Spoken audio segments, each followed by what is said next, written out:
Hello, everyone, and welcome to a brand new episode of Say Again with me, Amrita Tripathi. My guest today is Vaishnavi J, the founder of Wise, an advisory firm. She's someone who has been working on trust and safety for decades. We were colleagues briefly, well, not that briefly, actually, Vaishnavi. We Yeah. had a good overlap. We had a good Yes. overlap. I feel like Twitter had its own time zone, like time warp happening. And then, you of course were the global head of youth policy at Meta after our paths diverged. We worked very closely with Instagram, the youth policy there I want to ask you a little bit about. But predating the Twitter experience, you were Google's child safety and privacy lead for APAC. So a lot has been packed into the last 15 years of your career. Thank you so much for taking the time, and thank you so much for sharing some of your expertise with us today. Oh, thanks for having me. I'm excited to be chatting. It's been like, I think the last time we chatted was probably when we were at Twitter. So this is Yes. nice. Yes. Twitter 1.0, I will add. Yes. Twitter. So I do want to ask you, Vaishnavi, folks who are not from the tech space, but are increasingly seeing headlines around, child safety, privacy, beginning to worry about some of these concerns. Can you take us through some of the most important aspects of your work today that we might not realize, would impact everyday life? Yeah, I mean, most of the work that we do at Vise now is focused on helping companies implement their child safety strategies. So we're helping them with figuring out the product features they need to build, the policies they need to write or update, the way in which they're going to enforce those policies, whether it's reactive or proactive, and then the education that they're going to do for their users. So it's really the full life cycle of what a child or teen's experience might be like online. And that's really important today more so than ever because young people are online at huge rates. You know, the internet that was designed, say, about 30 years ago wasn't designed with children in mind. It wasn't even largely designed with teenagers in mind, let alone 6-year old kids or 7-year-old kids on these platforms. So there is a lot of updating and work that needs to be done. Of course, we've seen an enormous amount of regulatory scrutiny around this. But at the end of the day, I really actually think it's also a very good business decision to make. Like, it is actually valuable for you to have a platform that's appropriate for kids, so that kids can use them and benefit Yeah. from the amazing products that you make. So Yeah. that's something that we try and like really walk the line on, not really being in this sort of fear mongering space, but really trying to produce very tangible, grounded, practical product and policy recommendations for internal teams to implement. No, that's great. And I'm going to ask you to unpack a little bit more of that with us. But first, when we've seen globally what's been happening in the regulatory space, as you were just mentioning, there were a lot of headlines around Australia's move to ban social media under 16. In the US, you're seeing, the sort of discussions or potential legislation to restrict or ban social media usage in schools. Can you share your take with us? And, with that kind of India and APAC lens, because of course, the debate here is in a different, it is a different sort of market. I think a lot of people don't think that a full-out ban in school would work. And as we were talking about before this, it's very clear that sort of our younger populations are the ones who are the digitally literate population. And in many of our states, in many of our cities, it's a young person who's handling the phone, and as a result, the digital payments or the UPI or the other interface and stuff. So, can you share a little bit about your take about what's happening globally, and then with an India lens, perhaps? Yeah, I think we've really just seen the evolution of sentiment towards tech. Even in the time that I've been working, in the industry, there's people who've been working in the industry for like 25, 30 years. I've been working in the industry for like, say, close to 15. And even I've seen that evolution from child safety being sort of something you talk about, on the fringes of the product, but largely the product being seen as having, a net positive impact for children and teens, to today, a lot of the rhetoric being around products having a largely negative impact on children and teens. And actually, I don't think either one of those is true. Like, there is no largely positive or largely negative. Overall, like, it's going to be a constant balancing act and a long-term approach to making sure that your products are appropriate and creating great experiences for children. So when you look at what's happening in Australia, and even in some of the US states, I think what you're seeing is a response that's born out of fear and a very legitimate concern about the impact of these products on young people. Now, I don't think that bans are the answer, because there's no magic wand that you can wave at them when they turn 18 and like suddenly they know how to use all these products. And these products are just baked into our lives. There are some countries where you won't know what event is going on. You won't know what vendor to buy from if you're not on one of these platforms. So kind of cutting people off from that way of life altogether doesn't make sense. I think what we need instead is responsible design, safety by design, which of course the Australia e-safety commissioner has talked about for ages, or age appropriate design. I think that needs to be something we really focus on. I think the response that we're also seeing in these markets is that for too long, companies focused on this issue of digital literacy or digital skills, saying that, hey, we just need to educate kids about how to use the platform. We just need to educate parents about how to monitor their kids. And that's certainly important. It's certainly there. It is not even close to the whole solution. And I think the push to ban is really coming out of this frustration that we need more work to be baked into the actual design of the products themselves. I do want to ask you a little bit about whether it was, a previous era where the idea was that especially big tech would kind of set these teams and processes and mechanisms in place to ensure safety. But of course, we've seen several cycles of that not really working out. You've been very closely involved, with trust and safety teams. You've been in these teams, and I know that the individuals really always want to go the extra mile. Yeah. Have been really cognizant of some of the dangers. Can you tell me what you feel or how you look at this? I mean, I'm sure it's great for your business, but how you feel about the big tech platforms now essentially deprioritizing a lot of this, right? Like content moderators are no longer there. You're kind of automating a lot of what individuals would do in the past, and then you're hearing from big tech that, listen, we don't really think this is our responsibility anymore. Yeah, there was trust and safety has always been a bit of a pendulum swing, Amrita. Like, I remember being at Google back in 2011, and like, yes, there was child safety teams, and yes, we did child safety work. It was not the, intensely pressing issue that it is today. And then I remember being at Twitter with you back in 2016. We had a whole abuse emergency throughout the company, where the company was just throwing all of its resources at addressing online abuse and harassment. That was a total swing of the pendulum. And then we come to 2024, where we have companies really rolling back, companies like Meta saying that, oh, we will do bare legal critical minimum. We're not really looking to do anything beyond what the legal requirements are. So it is a pendulum. So I think that long-term perspective is important. What does it mean in the immediate now for consumers? I think there is a lot more concern. I mean, we talk to a lot of parents and parent groups, and they just feel very sort of unmoored sometimes. They're like, I don't know how I'm supposed to monitor 10 different apps or 12 different places that my kid is online, and I just don't know whether the platforms are kind of being designed for their safety. So it is good for, I mean, we say it's good for business, yes, in that we have to kind of do a lot more education and socializing, but in a lot of ways, it does concern me that we're moving towards these very extreme binaries of either completely unregulated products or completely banning the products that kids just can't use them. That's not a good place for us to land up in. And you've also, I've heard you say in the past also, the onus shouldn't only be on individuals and, folks, sort of the users, the consumers, right? I do want to ask, go on. Yeah, because that's really, any healthy ecosystem has responsibilities on the user, it has responsibilities on the regulators, and it has responsibilities on, and it places responsibilities on the companies themselves.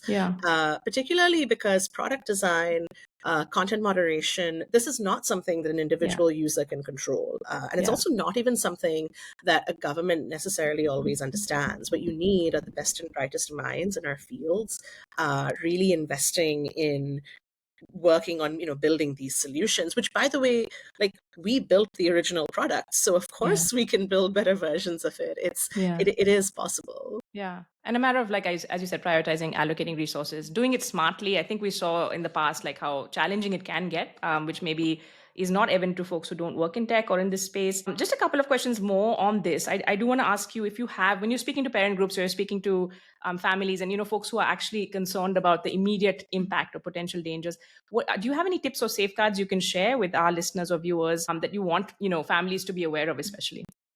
I think the biggest tip we can offer is to be really aware of how your child is using their devices, and encouraging them to be very intentional about it. To not just be opening up a device or an app out of habit because you're just bored, but to say no, what specifically are you trying to accomplish by taking on this task? Are you specifically looking to learn something new? Are you looking to connect with your friends? I think what I would recommend to parents is to really teach their children to be very intentional about how they use their devices and products. This is not just unique to children. Even we as adults, you're just sort of about to have a blank moment in your mind, you grab your phone, you swipe it open. You sometimes don't even open an app. You're just like flipping through different apps just to see like, what you might be interested in. That's just a habit, and that's something that can be drilled in and drilled out of someone. I'd also suggest that parents kind of engage in the activities their children are engaging in. So if your child is playing a particular game and they really seem to enjoy it, for example, Balatro is all the rage right now, and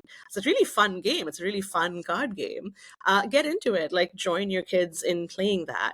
But as I give all this advice, I'm always very conscious of exactly what it is I'm asking parents to do, because frankly, that's a lot of work. That's practically a full-time job in itself. And, a lot of parents are working. Yeah, yeah. And then that's precisely why I think you said it's not just, the onus shouldn't just be on individuals and consumers. But is there something that really worries you this year? Like, staying away from the fear mongering, but we are seeing that sort of, uptick in deep fakes. There are a lot of warnings and concerns. And I know in India also, for example, for senior citizens who are being targeted, and again, this is platform agnostic, but it feels like you have bad faith actors who are getting more and more ammo. And you need to you need so much more to happen for people to be aware. Is there something that you're concerned about this year?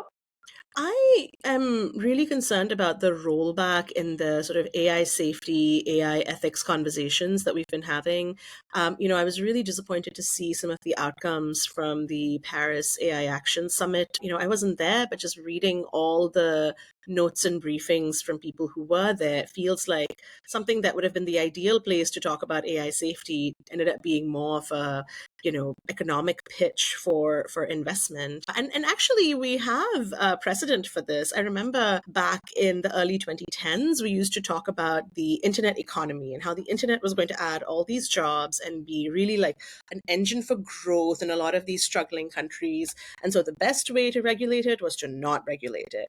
And I see that same argument popping up now around AI. AI is going to magically create all these opportunities and jobs, and the best way to make sure that it fuels your economy is to do nothing, like do not touch the AI in quotes. And it wasn't true back in 2010, 2012. It isn't true today. There is a place for thoughtful, data-driven, very academically driven experimentation and red teaming. We do adversarial testing of large models for child safety risks, and sometimes it's frankly frighteningly easy to find the risks and just kind of quickly uncover them and be like, you got to fix this. Like this kind of needs to be sorted out. Yeah, that does sound concerning. And we are hearing more of. I think there's sort of a chorus in some of sort of Europe and certainly some Indian policy folks we've spoken to. The importance of public interest AI and sort of saying that this shouldn't be something that's only held by a few private companies. When it comes to Gen AI, let me ask you a little bit, just one last point on the legislation, which a lot of people kind of tune out because it feels like it's a very dense thing to get into. But when you're looking at, for example, India has a proposed legislation for this year. Can you share any top level thoughts on that vis-a-vis what's happening globally? I think having, the draft data protection law that's out there now, I think is a really good start towards ensuring the privacy of children. There isn't anything that could be a substitute for it in place right now. And as we start collect more and more data about children, it's really important that we do so responsibly. One thing that I think is missing right now from the draft is understanding how children truly are having their data used in an Indian context, and actually what are the true ways in which we could get consent in an Indian context. So, for example, the bill talks about verifiable parental consent in a very sort of generic, frankly, very Western oriented way, when we know that many Indian families are, kids are being raised by their grandparents, their chachas, their chachis. Like, they're not necessarily always being raised by their two direct biological parents, and we don't account for that. We're not accounting for that in this bill. So I think it's a really good start, and there's a reason it's a draft. That's why it's open for comments, and that's why there's a whole submission period. But I think there's more work to be done in understanding how do your users, how does your community actually use these products? That's great. Thank you. That's super helpful. And we're going to take a beat here and kind of segue into a bit more about Vaishnavi's own journey. So for folks who have been tuning in to Say Again in the past, we'd love to talk to our guests about their domain expertise, learn. We can always learn, and then learn from their own journeys, because I think increasingly we're seeing, Vaishnavi, that there's not always like a simple straightforward trajectory for a lot of people. But when you're starting out your career, for some of our younger listeners and viewers, it feels like all that pressure is at university level. Your first job is going to determine the next 20 to 30 years of your life, so there's a lot of pressure, a lot at stake. It's always interesting to look back. You said it's been almost 15 years. I'd love to talk to you a little bit about how you chose youth and child safety or trust and safety, how you chose big tech. Can you take us through a little bit of your journey? Yeah, I mean, I studied political economy in college, so I was always really interested in this intersection between how political systems operate and what that does for business. In those contexts, and my focus was on East Asian economies in particular. I grew up in Singapore; that was a particular interest for me. And then when I was looking for a job after college, this was right during the Great Recession. I was an international student. There wasn't a single international visa available, work visa available. And I finally got a job at Disney, which had not been on my radar at all. And I was blown away when I joined. I just met, this was the Imagineering arm. So it's the arm of the Walt Disney Parks and Resorts that is dedicated to coming up with ideas for the parks and building the parks all over the world. And I'd never met a group of people who were so passionate about creating amazing experiences for kids. It was just mind-blowing. And I left after 2 years because I was watching roller coaster engineers who had wanted to do this since they were 5 years old. And I was like, I didn't want to do this since I was 5. Like, I've got to go find that thing that I wanted to do since I was 5 years old. And I realized I was really interested in this, but from a tech perspective, because going to college in California, I had just been in that environment, and seen kind of some of the big names coming up at the time. So that's when I moved into big tech, took, a really big leap and moved across continents to go work in Hong Kong for a number of years, which was fantastic. I think that's one piece of guidance I have for people who are just starting in their careers. Like, don't be really tied to your location. Like, there are great opportunities all over, and it can be really limiting if you're like, no, I only want to be in this one particular neighborhood, in this one city, in this one state, in this one country. Like, no, go where the cool opportunities are. And then, as you're, 5, 6, 7 years into your career, figure out where you want to build your life and work back towards that. So that's kind of how I ended up in big tech. And this was really, a very generalist sort of position at the beginning. But this was also around the time that child safety started really picking up and being really interesting. And I recognized that even though I know it was a topic, say, child safety, actually the issues around it were largely about business interest, regulatory interest, how those two interact to create the child safety outcomes that are there. And that just became really interesting to me. So I started working on that over, the next number of years. So I'd say I've moved around a lot for my career. This particular move, starting Wise, is probably the riskiest one I've taken, because I really miss free breakfasts and lunches and getting to send my reimbursement request to somebody else, except instead of myself. Not yourself. Yeah, I'm literally emailing myself, being just a reminder, you spent this much on this thing. But it's really this is probably the scariest one. I can imagine. Yeah. For it being the scariest one, it's honestly been really fun. Yeah. So, I think that's a good takeaway for myself as I kind of look back. You might not have imagined that you do this one day, or did you feel no? No, Yeah. I thought I would be employee for life. I thought I would be consistently an employee somewhere for life. I didn't think I would go out and start my own thing. But it's a completely different skill set, Amrita. Yeah. When you are an employee, especially at the larger the organization, the more sort of niche your job is. And even though I had become pretty senior by the time I left, it's still a pretty tiny segment. And now everything is your job. At the beginning, creating the marketing poster was my job. I had to learn how to use Canva very, very quickly. Now, that's different. We have more people, and it's been nice to build a team. Yeah. But yeah, that's definitely a whole new skill set. And then, getting business, just making sure I think the work that it sort of is your domain expertise now, like you're saying, it's encompassed by everything else, right? Because you have to go out and get business, you have to be a spokesperson, you have to, it's a lot. So I would love to know from you, how you look at success or failure now. And I was given this kind of very bracing statistic when I decided to set up a startup, that 90% of startups fail. And I was like, okay, well, you need to learn to be okay with that. Like you have to Yeah. learn to be okay with failure. Some things work, sometimes you have to pivot. Has your take on success and failure changed, or how do you look at success and failure nowadays? It's still really early days, so I'm still terrified of failure. I'll be honest. In year two, I still have nightmares about it sometimes. Like, what if this all just blows up one day? But what I have learned over the last year, and this was really I had to learn this the hard way, is there were very, very busy seasons where there was a lot of great work happening and great leads happening and cool conversations, and everything felt like it was just flowing. Like the whole work just felt like it was flowing, and I was in my element, and I was just in the top of the world, so happy, so energized, so motivated. And then there were the quiet seasons, and the quiet seasons would last, weeks, sometimes a month or two. And those were really hard for me to deal with, because I would take that as an indictment on the whole year as a whole. And it was only towards the end of last year, this project where I was like, let's do a wrap up of everything we did this year. Let's see how much we grew. Let's see what projects we did. So I started putting it together. I was like, oh, you did a lot. Actually did a lot. We grew a team. It was me at the very beginning, whereas, a small team now, but we're still a team. I'm like, wait, there was a lot that happened. And in the really busy seasons, my recurring regret would be, I wish I had made use of those quiet seasons. I wish I had done more proactively, rather than just being in the fetal position on my bed, being like, oh no, what's going to happen to us? But that's so natural, right? That's part of it. That Yeah, part of that it's learning so curve, natural. you And it's know? taken time for Yeah. sure. And so, Yeah.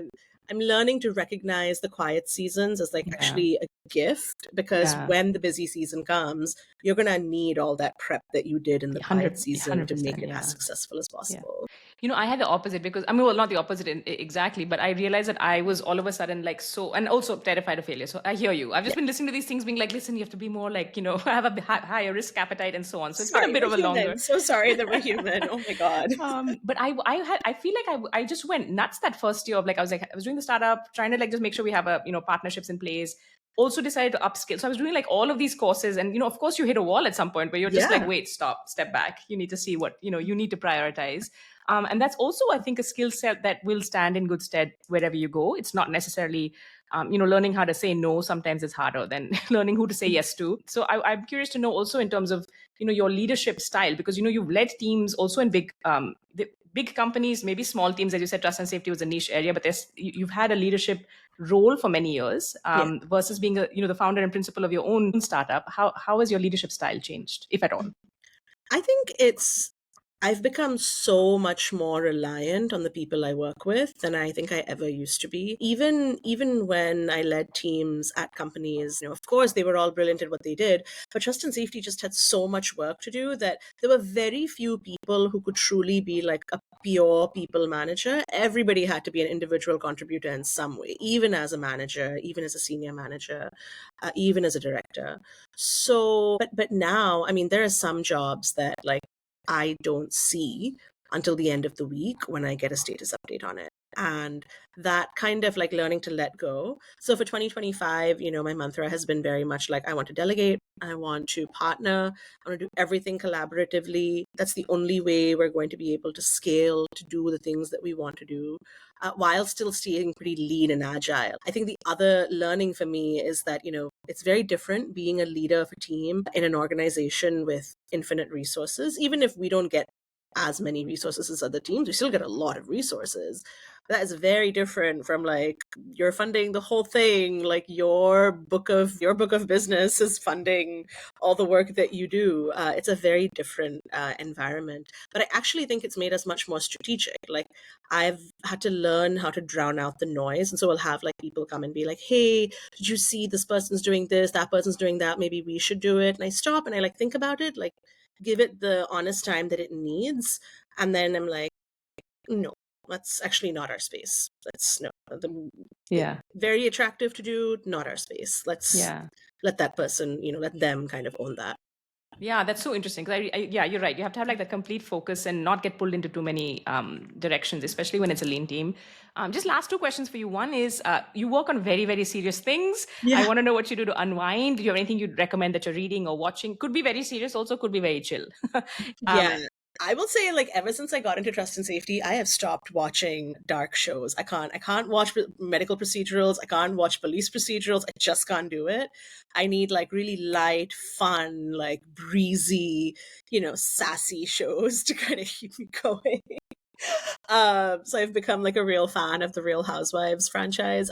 Their problems are so imaginary, and I'm like, I love this. I just want to like forget myself for a while and be in your world of like yeah. non-existent problems. But I do think the other piece is to like really remember that your career is a part of who you are, and it's not everything you are. I have always been very type A, like my whole life in school, in college, in my first 10 years of my career, my first 15 years of my career. I've always been super type A. And this experience has been a really good one to be like, no, actually step back. Like, just because this month nothing happened does not mean that like you are a bad person or that you are a bad leader. Like, that's actually not true at Yeah. all. That's been, I was describing it to, I met a former colleague the other day, and she's like, how is it running your own thing? And I was like, this feels like the most radical act of self-discovery that you can go on, the most radical journey of self-discovery you can go on, because you have to face all your demons, can't really avoid any of them. And I think that's kind of cool in some ways, terrifying but cool. Yeah. Yeah. I'm I sure remember you feel that way too. completely, and you're right, because there's no one else you can blame for things. Like, I'd No, love to just I feel can't be like, like, management yeah. sucks. I'm like, your management. Exactly. And I feel like it's one of those things, like when we first started working from home, we realized how much we used to crib about, like, things like Wi-Fi, and be like, oh my God, the IT team sucks. And we're like, oh wait, Yeah, I'm the IT that's team. just me. Like, go Yeah, fix the router yourself. exactly. Yeah, but that's a really good way of putting it, radical journey of self-discovery. And it's one, I think, that, when you're ready, I also am a huge fan of people doing it. I think you have to be prepared for certain things. So I'm sure Yeah. there are, things you put in place beforehand. Just in the interest of time, we'll wind down with a question, Vaishnavi, on gratitude. Is there anything you're grateful for this year, at this moment, you'd like to call out? I am really grateful for community. I think that working on your own can be incredibly isolating. We have a small team now. It's still a small team. It's nothing. It's not like having 300 colleagues or 50,000 colleagues out there whom you could, hang out with, see at offsites, go on retreats with. So I am very grateful for the broader community within trust and safety. All my closest friends are in this industry. All my like favorite people are in this space. And I think there's a reason for that. I think because we're all so like mission driven and, passionate people. So I'm very grateful for that. I don't think that I could have done this if I had sort of been coming in as an outsider who had never been in the space before. I just don't think I could have done it to the extent that I've been able to. So I'm very great. Anytime someone's like, hey, I thought of you and I put in a word for you on this project, or someone's like, hey, connecting you to this person, I like feel that like buzz of gratitude every time I get a message like that, or I get a little ping about that. So community, I cannot understate that. I love that. And I think, even if we zoom out, that's going to be so critical, I think, for anyone going forward. Things are getting more fragmented and, a little bit more stressful, Yeah. especially because we spend so much time, like you said, online or inside, or like just working, in isolation. Yeah. Community is critical.